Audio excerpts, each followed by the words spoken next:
هي اللي عرفت راجلي غيتزوج عليا، وداكشي اللي غنديروا ليه ما غيطيحش لكم على البال. السلام عليكم، كي دايرين؟ لاباس عليكم؟ هانيين؟ اموركم مزيانه؟ نتمنى تكونوا بخير وعلى خير وصحتكم جيده. ومرحبا بخوتي وخواتاتي اللي كيتشاهدوا ليا الفيديوهات، مرحبا والف مرحبا. وكنقول الناس الجداد مرحبا والف مرحبا، والناس القدام الدار داركم، الاهل يخطيكم عليا ومبروك عواشركم. حنا كنا 5 ديال الخوت، كنا الوالد يتعافر ومعيشنا بداكشي اللي قسم الله، ما عندناش ما خاصناش، مهم كيقرينا واحد شويه، مهم كنتفهموا وما كنبقاوش بلا قرايه، مهم غادي كيكافح معانا بالعاطي الله. كانوا عندي 4 الخوت، انا اللي كاينه عي بنت وحده. وبا الوالد بدا كيتقال عليه الحمل كتير، ما عندناش واحد الامكانيات كتيره، وانا كنقرا في السيزيام. قلت هذاك العام صافي انا عييت ومليت، كنشوف راسي انا كاع قريت، با ما عندوش امكانيات باش غادي يكافح معايا وغيدخلني لشي خدمه اللي هي مزيانه. وانا انا هي الصغيره في خوتي راهم كبر مني. با ما كانش كيحكر عليا شنو شحال جبتي في النقطه، ولا شحال جبتي في المعدل، ولا واش باغا تقراي تكملي قرايتك ولا ما تكمليهاش، ما عندو غرض. صافي قلت انا ما كاين ليش غنبقى غادا جايه في المدرسه ديالي وانا ما غندير حتى شي حاجه، انا برك نعاون الوالده ديالي في الشقه بالقله غنخدم معاهم شي حاجه في الدار وصافي وارتاح. واحد النهار وانا خرجت كنتقدى الوالده ديالي، هو يتبعني واحد السيد عنده طوموبيل، وانا شوف كنت معقوله من البنات، معقول عادي نيشان ما كاين لا هادي ولا هاديك. وبا كان شويه حكام، انه نوبه كيدورني بجنابي كيقول لي شوفي تقراي من الدار المدرسه للدار، من الدار المدرسه، ما كاينش دوزي هوك ولا دوزي هوك ولا دوري هوك ولا تحتي ليا مع هادي ولا مع هذا ولا نجيني اخبارك. شوفي هذاك الشيء اللي ديت في راسي من نهار اللي كيوصيني با، دائما هو شاد الوصيه ديالو من الصغر. صافي هذاك الشيء اللي عقلت عليه. واحد النهار غادا كنتقدى ونتلقى مع واحد السيد عنده طوموبيل راكب عليها، تنزل من الطوموبيل وقال لي شوفي يا انت راه عجبتيني، يقول لي اسمك، قول لي داركم، انا باغيك المعقول باغيك الحلال. قلت لي شوف، قلت لي انا ما نهضر معك، لا بغيتيني تبعني لدارنا وهضر مع والديا.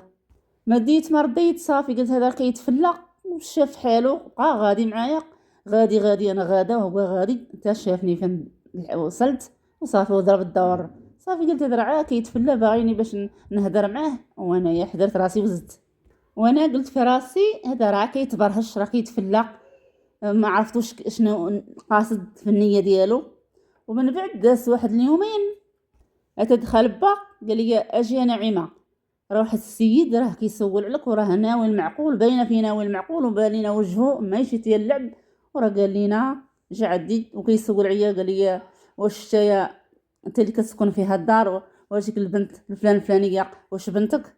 عطاني الوصفات كل شيء ديالك. قلت لي راه بنتي. قال لي يا شوف انا طالب راغب ناوي الحلال، الا قبلتي عليا انا بغيت بنتك للزواج. قلت الوالد، قلت لي واش هاد السيد كتعرفيه؟ قال لي يا بنيتي انا ما كنعرفو ما والو، وراه هو عطاني السميه وعطاني الكنيه وكل شيء عطا لي بالتفاصيل. قال لي الحاج خذ راحتك سير سول عليا، وكل شيء الناس راه يقولوا كيعرفوني وكل شيء راه يقولوه لك، ملي تسمع خباري والناس غيهضروك وغيعاودوا لك عليا. صافي عيط لي في التليفون، انا عاطيك النمره، نجيب الوالده والوالد وعائلتي ونجي طالب راغب. هذاك الشيء اللي دار الوالد باش تسول عليه وصافي. قال لي يا ودي راه راجل مزيان ومعقول، كاع الناس ما كاينش اللي قال شي حاجه كلمه فيه خيبه، والديه مزيانين الله يعمرها دار، هو عنده محل ديال البيع والشراء. انا قلت مع راسي ويلي واش هذاك الولد زعما هو اللي كان تابعني ولا شي واحد اخر. قلت ليها الوالد اش غنقول لك، اللي بغيتي واللي درتي انا ما غاداش نتحداك، لا بالك المصلحه مصلحتي وبانت لك في هذاك المعقول، الراجل اللي معقول ما غنقول حتى كلمه. الوالد قال لي يا بنتي يكون خير ومازال غادي، واخا هو جا قال لي كل شيء والناس سول، انا معاك هاد السيمانه كامله غنبقى نبحث عليه مزيان، وتي بنتي راه ما عنديش منك 100 بنت، راه بنت وحده. صافي الوالد فكر مزيان وسول مزيان، صافي كل شيء اقتنع. قال لي يا بنتي انا راه غادي نعيط عليه هذا الراجل واحد اليومين ان شاء الله هو غيكون هنايا، ونشوفي على عينك واش هو اللي زعما كاين اللي عاجبك ولا ماشي هو ولا المهم. ملي غيدخل الدار انت غتحتي معاه وغتعرفي وغتحاوري معاه واش عجبك وتقتنعي انت مزيان وعاد باش غادي غنوافق. واخا انا قلت ليه جيوس وقلت عليه ناس مزيانين وداكشي، راه كيبقى القرار ديالك بنتي. صافي باق دار معاهم النهار اللي غيجيو فيه وتيدقوا. سمعت الدقان وانا كنطل بشويه من الشق ديال الشرجم، وهو كيبان ليا هو السيد اللي كان تابعني. قلت ويلي انا كاع زهر عندي، هذاك مول الطوموبيل تبارك الله ما شاء الله هو كاع جا تابعني انا وجا كلام مزق ولد الناس.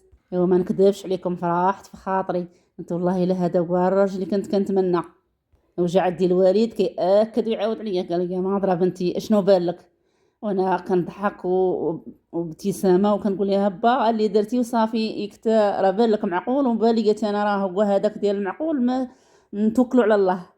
دوزنا مده شهر صافي تكاتبنا ودرنا العرس وكل شيء جابوا من عنده، كل شيء كامل مكمول. الوالد ما تمحن ما تكلف حتى في شي حاجه. صافي رحت لداري، كان واحد الانسان الله يعمر ليه الدار لا هو ولا العائله ديالو ما كنشوف منهم على الخير.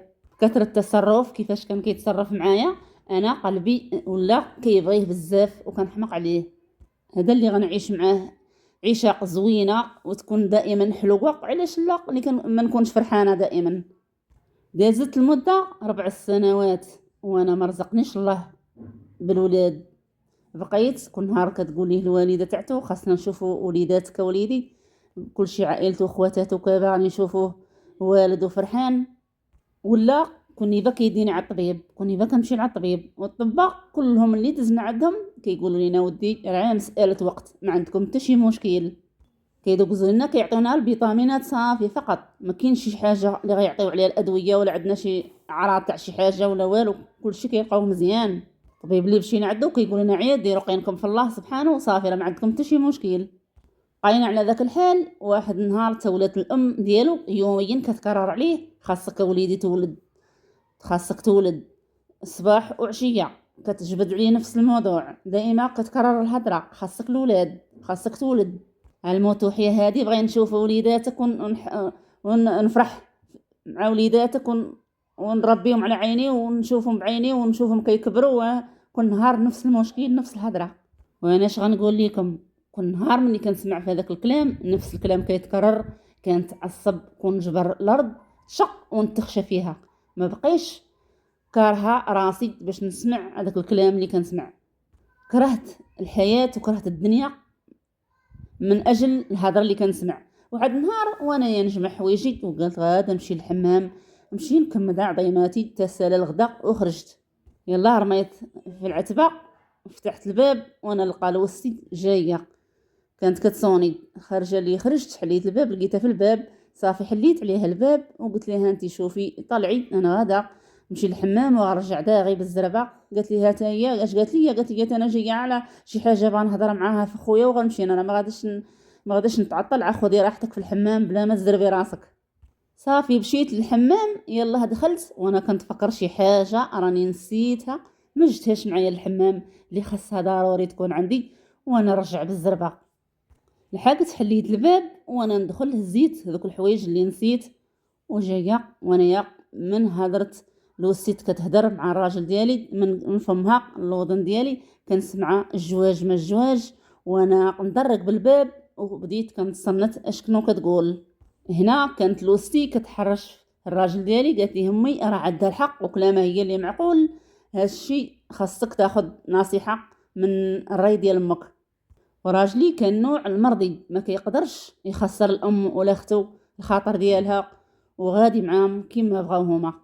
راجلي كيقول لوسي كيقول لي اودي انا ما حرت وتلفت دوختوني وانا مرتي راني كنبغيها وانا ما نقدرش نزوج عليها.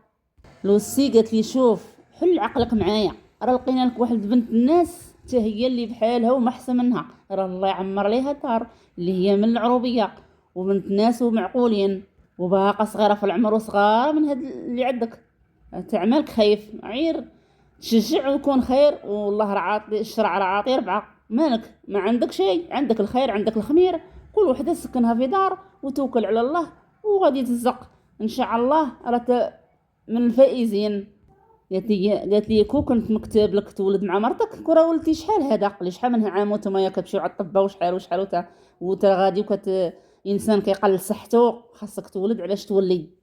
قال لها وحيدي وحيدي عليا، صافي تنفكر وغنرد عليك. صافي انا كلشي داز على ودني وانا حسيت بيهم بحال صافي الهضره غادا تسالي، وانا حليت بشويه برا من الباب وخرجت. صافي وصلت للحمام، الناس دير ساعه ولا ساعتين في الحمام، انا دايت فيه 4 السوايع. بقيت يلاه تما كنفكر ميمتي يا خيتي اش هاد المصيبه غطيع على راسي. اختكم كتعوم وتحك وتعاود تحك وتعاود تحك، وهي ما بيها لا حكا لا والو، غير بالك كتنسي في الهم. وانا كنفكر وكنقول اش هاد المصيبه، واش هاد الفقصه، واش هاد العله اللي غنطيح فيها. جايه راجعه للدار، دخلت وانا يا مخي مقلوب عليا ومرفوعه وما باغا حتى شي حاجه، وحتى شي حاجه ما عارفه ما ندير. الخاطر ديالي ماشي هو داك، والراس صاعي مرفوع وضرني بكثره التخمم. وليت كنفكر نقول اشنو غندير، واش غنهز حوايجي ونزيد، واش غادا نغضب، واش غادا نوض الحيحه، اشنو غندير؟ وليت كنفكر عيف هذيك العيشه اللي كنت عايشه مقهوره وما عنديش، وانا راجلي مهلي فيا وحتى حاجه ما خاصاني، وعايشه بخير وعلى خير بحال الاميره. فين غادي نرجع؟ واش نرجع نعاود تاني من جديد با ما جوجني تفك مني ونعاود تاني؟ رجعت ليه تاني يعود واحد معايا.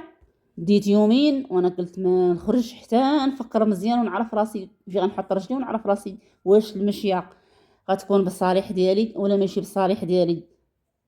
مدة السيمانة وانا الراس كنحس بيه غيفاجر، والمعدة ولات كضرني، وليت كنقول انايا كثرت التفكير بزاف حتى غادا نمرض. نحس براسي مطحطحه والدوخه وما عنديش العظم باش نوض. انا يوم على يوم كنقول غادي يفوتني الحال، غادي يفوتني الحال، وهذاك الشيء غادي وكيتجاهد.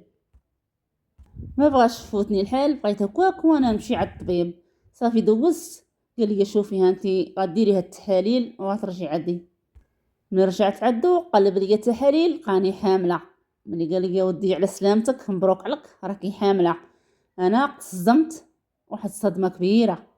بكثره الفرحه ما بقيتش عارفه اشنو باش غنجاوبو، وشت سعيت وعاد باش علات من هذيك الصدمه، وفرحت بزاف وتبكيت بالفرحه.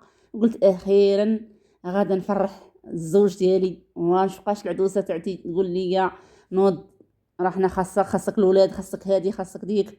صافي غادا نسكت الفم. وانا بالفرحه مشيت طايره عندو وريتو التحاليل، قلت ليه نشوف شافهم، وقال لي مبروك علينا، وفرح مسكين بكى بالفرحه. هذيك الساعه خرج عند مو قالها ليها وقالها لخواتاتها، وهو يهز التليفون يعيط على هذا يعيط على هذا، كيقول ليه راه نعيمه حامله. وانا كنشوف فيه فرحان وكيفرح وكيضحك، وانايا حاسه براسي بحال الاميره بديك الفرحه، وكنحس براسي بحال يلاه عزت من كرش امي، وكنقول الحمد لله والشكر لله على عطيتك، الحمد لله والشكر لله على عطيتك. ايوا تما قلت صافي عدوسي الويساتي وعائلة راجلي نساو الموضوع تاع الزواج، ما غنمشي يبقاو يقولوا ليه خاصك تتزوج ونسحب. انا صافي راه غيتلغى لي الزواج. لقيت هو قبل ما يسمع الحمل راه عطاهم الكلمه لهذوك الناس وعدوسي والويساتي، راهم قال لهم موافق انا غادي نتزوج. قال لك صافي، قال لهم ما نتراجع شيء على حسب حنا راه عندنا الكلمه، وعائلتنا كلها عندها الكلمه. دواو في المسائل ديال الخطوبه وديال كلشي شنو غيديروا قبل ما يسمع انا راه حامله. ايوا مشى زادوا على العمل ديالهم. هاد البنت حيت هي ساكنه في الدوار ديالهم في العروبيه اللي كانوا هما عايشين فيها، اللي هو فين كان كابر عارف هذوك العائله ما خصهمش الا قالوا الكلمه ما خصهمش يقولوا لا عليهم، باش يخليوا السمعه ديالهم كما يقولوا هما سمعتهم وكلمتهم في القبيله وفي الدوار راها زوينه ومقبوله ومسموعه. هذاك النهار في العشيه وانا كنسمع راجلي كيهضر مع اخته في التليفون، كيقول لها شوفي انا راه عارف عطيت الكلمه للناس وانا ما غاديش نخوي بهم، وما غاديش نخلي الناس تضحك عليا ويعودوا يشمتوا فيا، انا عطيتهم الكلمه غادي نوفي بالوعد. هذاك الشيء اللي كاين. قال اخته قال لها الشرع راه عاطيني 4 انا ما يمكنش نتخلى. من بعد دوز واحد السيمانه وقال لي ودي جمعي لي حوايجي رانا غادي نمشي نسافر، جمعي باليسي وكل من كاين اللي كيتعلق بالحمام والتبدال وديال الخرجه وكل شيء، جمعي لي الشنطه كامله مكموله. وانا كنخمم في راسي انا ما غاديش نخسر الزوج ديالي، ما غاديش واخا نقول ايه وافق، واخا زعما نقول ليه اشنو غدير ولا فين غادي ولا نبقى نتحاور معاه. قلت ما كاينلاش، حيت الا بقيت غادا نتعاقر معاه وغادا نبقى نتحاسب معاه، راه غنخرج على راسي ونمشي بلاتي هي احسن ونمشي بالسياسه ديالي. قال لي يا ودي انا راه غنسافر لمده واحد السيمانه وعاد رجع. انا عرفتو هذيك الساعه راه على حساب العرس، حيت كلشي دايز على ودني وكلشي سامعه، وانا ما بغاش نعترف ليه ولا نقول ليه في بالي ولا نوقع الصداع ولا حتى شي حاجه ما نقولها. دايره راسي ما في باليش، بس باش يبقى الزوج ديالي نبقى كاسباه ونبقى عزيزه عليه. واول مره في حياته سافر، مع عمرو سافر.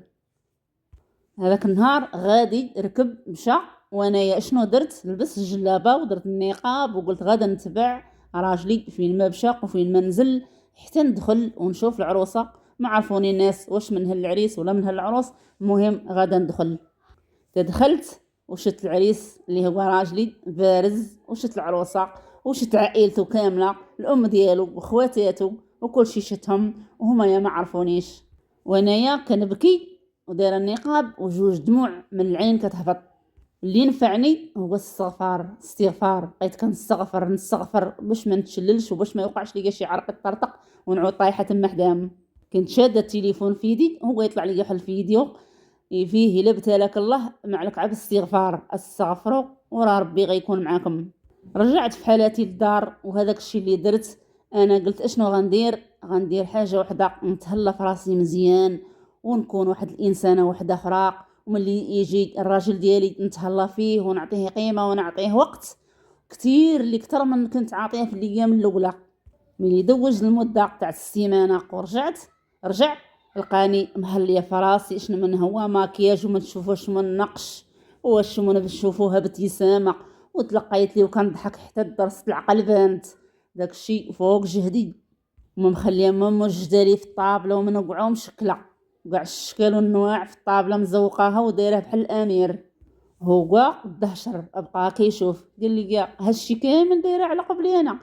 قلت ليه انت هو الامير ديالي وانت هو تاج راسي، وشكون اللي عندي في هاد الدنيا من غيرك انت؟ وخليته راشق عليه وكيضحك. بقيت معاه على ذاك الحال دائما مدة 13 عام، وانا دائما ما بينش ليه كاع المشاكل زعما اللي كنحس بها من شقو ولا من شق الزواج. ما عمرنا ما سمع مني الكلمه الخايبه، وانا بقيت على ذاك الحال دائما كنتعامل معاه معامله زوينه. واش كيدير مع المراه الاخرى؟ كيقليل فاش كيمشي عندها، كيمشي مره في السيمانه، وانا راه دائما معايا والشوار معايا واي حاجه راه معايا. علاش؟ عاطيه الحب الكافي وعاطيه العنايه وعاطيه كل من كاين في الدنيا. ومهلا في وليداتي، ولدت معاه بنيه وليد، وديما منقياهم وملبساهم ويبانوا في كل فريكسات دوك الوليدات، مراجعه معاهم دراستهم، نوصلهم ديما راده البال ليهم. يعني ما كاين حتى شي مشكل، ما كاين حتى شي تغيير، ما زعما قايمه بشغلي ولا اللوم ولاتي. ونهار على نهار النور كيطلع على وجهي وهذيك الابتسامه قديمه على وجهي، وانا دائما منوره وكنبان ليه لاله العيالات. ولا كيدير شهر ولا شهرين عاد كيقول لي انا راه كنسافر على واحد الخدمه، انا عارفاه كيمشي عند المراه الثانيه اللي هي درتي. كنقول انا ماشي مشكل، الوقت الكافي راه عندي انا، خليها هي راه قليل فاش كيمشي عندها.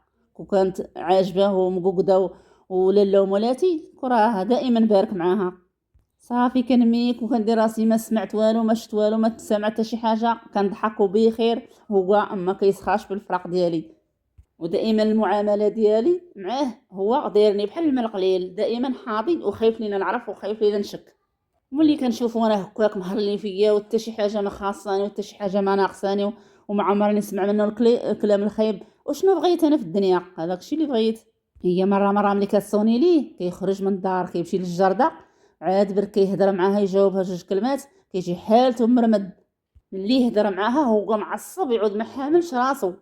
واحد النهار وانا نتبعو هضر في التليفون وانا نصرنت، وانا نلقاه كيتعاير معاها كيقولها شوفي تي، قال لها تي اللي كيجي منك على المشاكل والحاجه الخايبه، ولا هذه بنت الناس اللي عندي كنسمع منها على الكلام الطيب والحلو، عمرني ما سمعت منها شي كلمه ديال العيب. وهذاك النهار كان غادي يسافر باش يمشي عندها، كنت كنجمع ليه في الباليزه ديالو. قال لي شوفي بلا ما تجمعي لي قلابيل لا والو، ما خقيت غادي كاع حتى البلاصه. وانا ما نكذبش عليكم، فرح طرت بالفرحه، قلت ها وعطاها على جدور. وانا ملي شفته هكاك عوضت ليه وحنيت فيه وعطيته الحب الكافي وعطيته الحنان الكافي وقال لي ولا كيقول لي احسن حاجه هي ما خرجش ما سافرتش. بقينا على ذاك الحال هكاك حتى مشات ايام وشات ايام، حتى هذاك النهار غادي يخرج وتكتاب عليه المكتوب وطاح واحد طيحه خايبه، قال لي مرض وشد الفراش وانا اللي بقيت مقابلاه. ما كنت كنخلي لا امو ولا خواتاتو يهزوه ولا يلحقوا ليه، ولا انا مخليها قايمه بشغلي.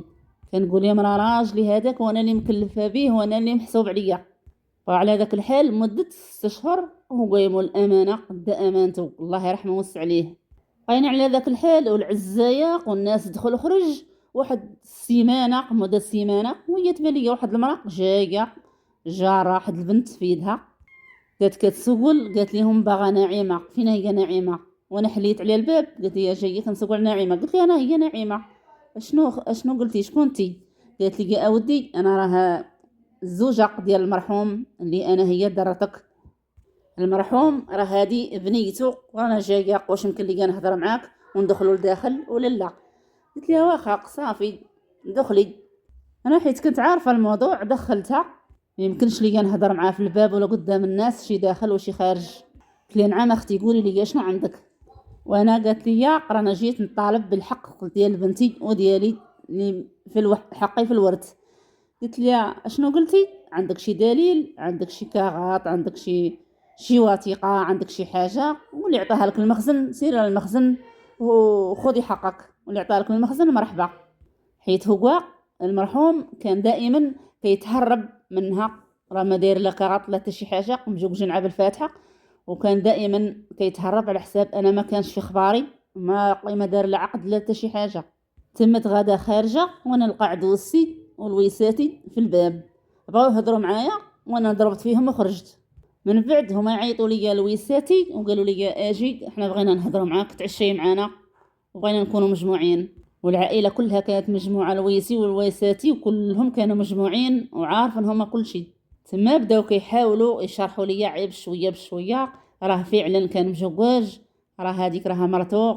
قلت لهم انا الشيء اللي كتهضروا عليه انا عارفه، راه في خباري كل شيء في خباري. قلت لهم هاد المده كامله انا راه عارفاه مجوج. قالوا لي او كيفاش دي هاد المده كامله وتيايا ما بيناش عليك راه عارفه وكتعاملي بشي حاجه اللي ما كتبينش كاع راه راجلك مجوج عليك. قلت لهم انا اكيد ما يبانش عليا، لحقاش انا ما باغاش نخسر الزوج ديالي اللي مهلي فيا، علاش نطلع معاه ونهبط معاه في الهضره، ما باغاش نخسرو. قلت لهم ها انا كون هدرت كاع اش غادا نصور؟ شوفوا كيفاش المعامله ديالو معايا، انا كان داير ليا كلمه القليل مهلي فيا واللي خاصاتني كيحضرها وما عمرني خصتني الحاجه، وداير عليا بحالاش وداير عليا اللي ما يدارش، وانا فرحانه وسعيده وكيبات في دارو وما عمرو مشى عليا. انا كنا نبغي الصداع وخرج عينيا، وراه عاد هو غادا نبعدو مني، عاد يهرب مني وما غاديش يبقى كاع يدور في ساحتي. ولهاديك الساعه غيولي العدل، نعود نهار عدها ونهار عدي، واللهم نسكت ونتعامل زوين باش نبقى الزوج ديالي رايمني. ايوا قلت لهم هادوما بنات الناس خاصهم يكونوا بحال هكا، ما يخسروش الازواج ديالهم.